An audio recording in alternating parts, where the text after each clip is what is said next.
Howdy everyone, I am back and I am going to be making a dessert.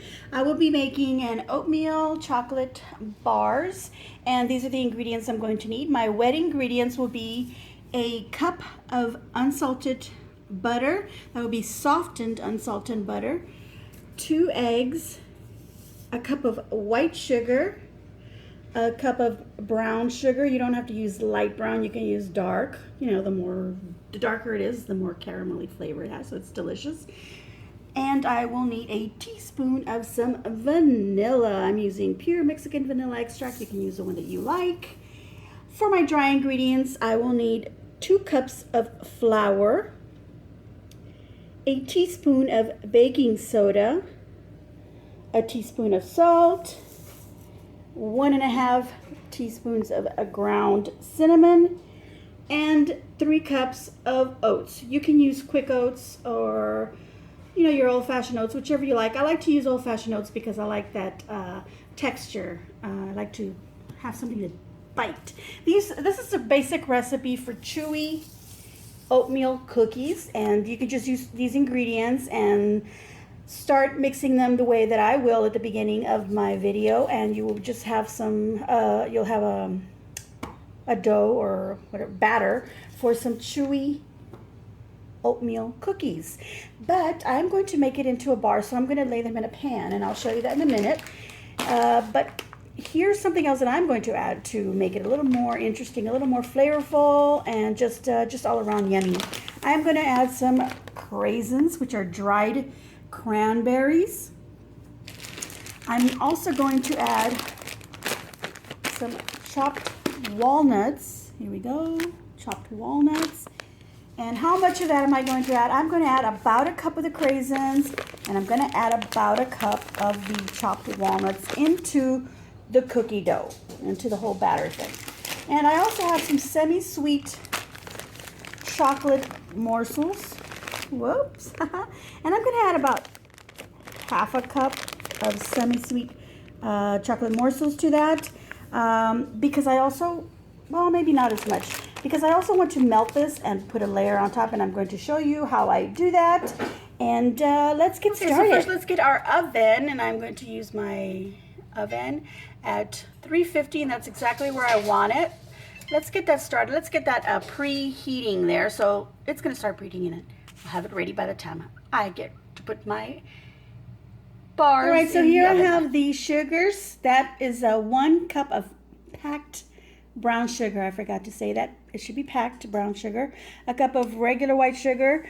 A cup of butter, which is 2 sticks of butter, and they're softened. Mine aren't that soft. I should have waited a little bit longer, but I really wanted to get this video done.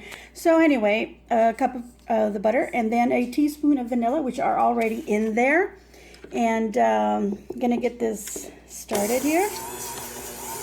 You can use a mixer, or you can use your stand mixer. Get that mixing really well. I've got my 2 eggs already cracked, and I'm gonna add one at a time. Let me get that to mix a little bit more. Okay, so here we go. I've got my batter mixed up pretty good. I'm gonna go ahead and add the egg. I've got 1. Mix that in there. And I've got this at a low mix, in case you're wondering, and it's been about 2 minutes. I let it go for about 2 minutes before I started adding the eggs, because since my butter wasn't too soft, I needed that to kind of move it around and soften it up. Okay, just a little bit more, and that will be ready. I will set that aside, and I will get into my dry ingredients in a separate bowl. All right, in here I've got my dry ingredients. That's 2 cups of all-purpose flour, a teaspoon of baking soda, a teaspoon of salt, a teaspoon and a half of ground cinnamon, and this is just going to get all mixed up really, really good.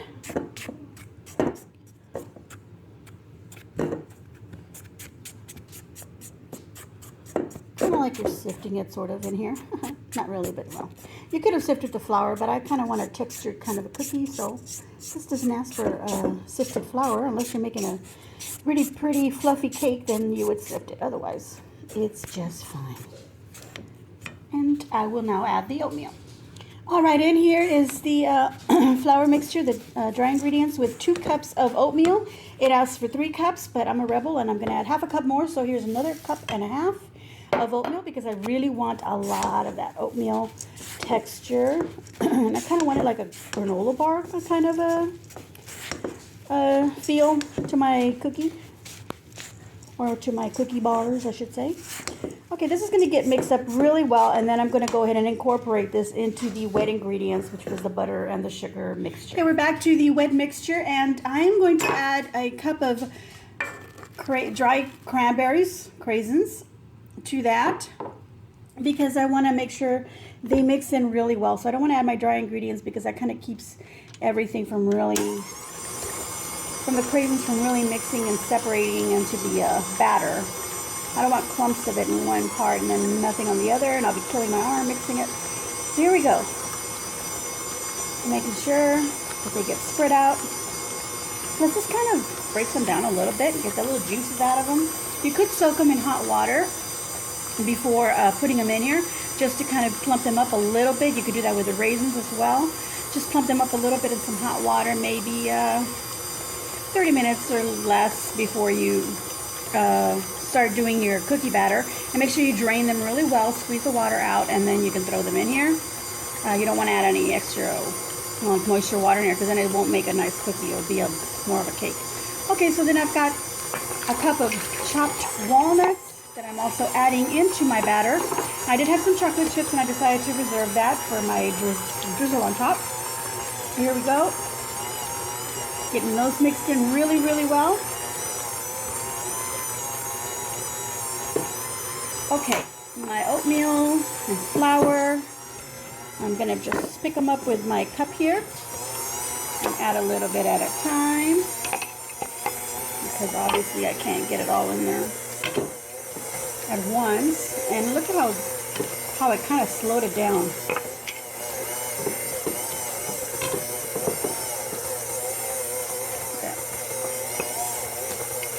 Okay, I'm going to continue adding this. And I'll be back. All right, here we are. The cookie dough has all been mixed up really well. And I've got a nice thick cookie dough with craisins and some walnuts in there. It's going to be delicious. The next thing we're going to do is put it in a pan to bake. And I'll be right back. All right, I'm back and I've got my pan here. This is a kind of a 8x5 or so. I'm not really sure how big this is. It's not very big. It's about maybe 8 or 9 inches and about 5 or 6 inches this way. You can use any size pan you want. That all just depends on how thick your cookie will end up at the bottom. And I've got some wax paper. You can use wax paper or you can use parchment paper. And you're just going to push that in. And I'll get in the corners. Now, my bakeware is non-stick, so it's easy enough to just put it in there. I could also spray it with some non-cooking spray or baking spray. I don't know why I said non-cooking. Cooking spray or baking spray, I should say, or non-stick spray.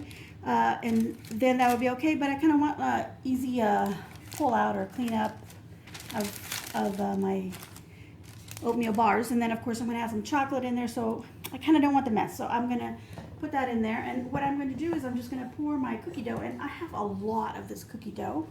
And I'm going to pour that into my pan. That's a little bit. It's really thick and heavy because I did add the extra oatmeal, which was a half a cup. And then I added the craisins and walnuts. So it's super thick. This is not all of it, but I'm going to do this part first, which is about half of the batter.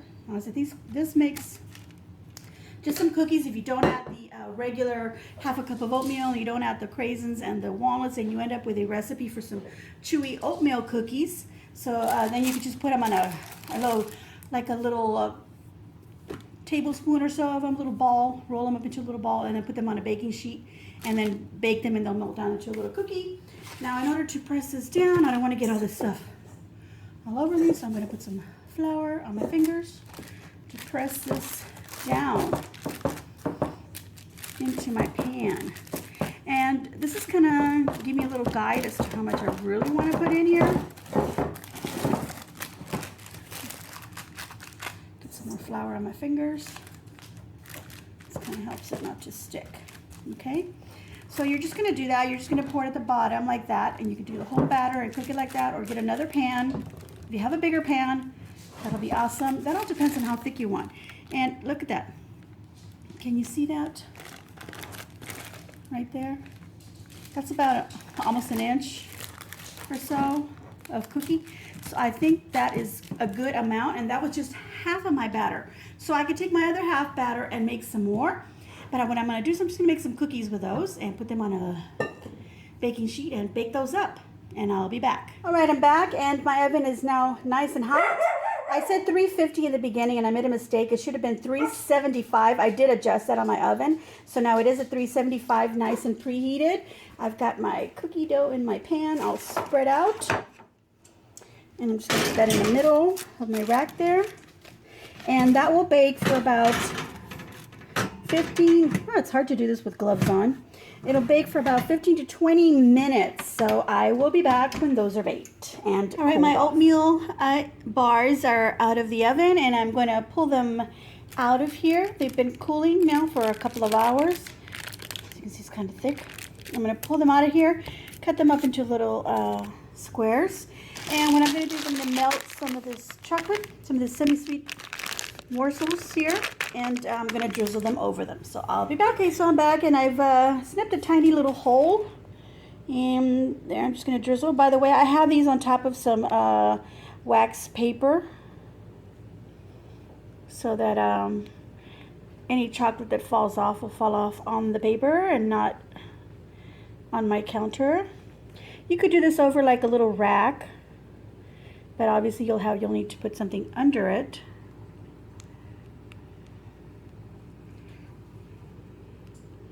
And I melted about half a cup of the little chocolate morsels. It's coming out a little too quick. I'm scared I'm going to run out. I've got enough chocolate to melt more, but I really don't want to have to do that. Okay, here we go.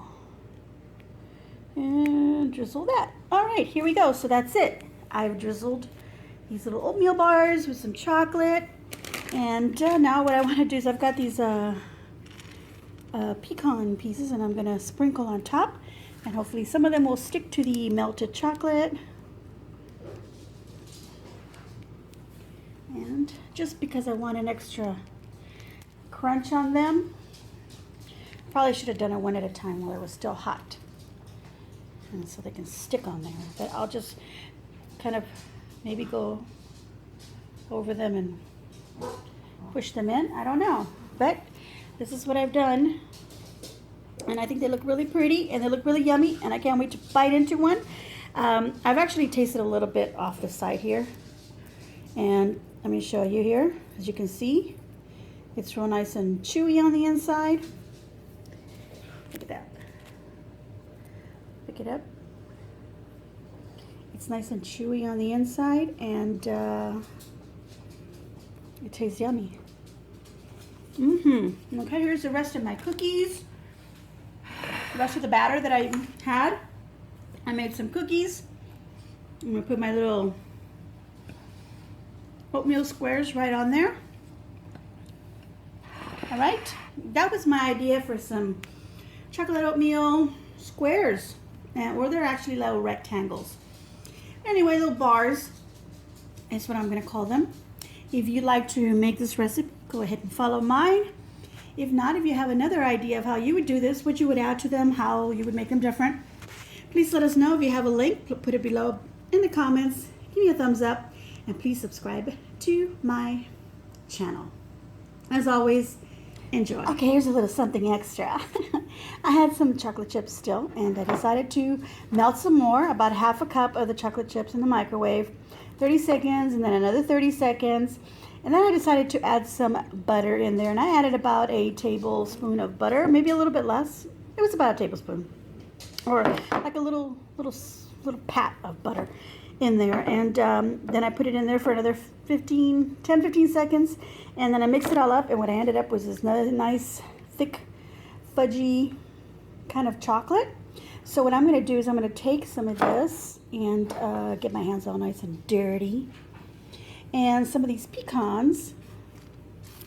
I don't know if I'm going to swirl them around like this or not, but I'm going to form little balls like so, or maybe I'll just mix them up in there. Well, I'm going to do this one like that, and I'm not going to make them very big. I'm going to make them as small as I can so that they're little bites. And then what I'll do is I'll just stick them in the freezer, and when they come out, I'll have little fudge pecan balls to snack on. So how about trying that? Just a little extra that I thought I'd throw in. Enjoy.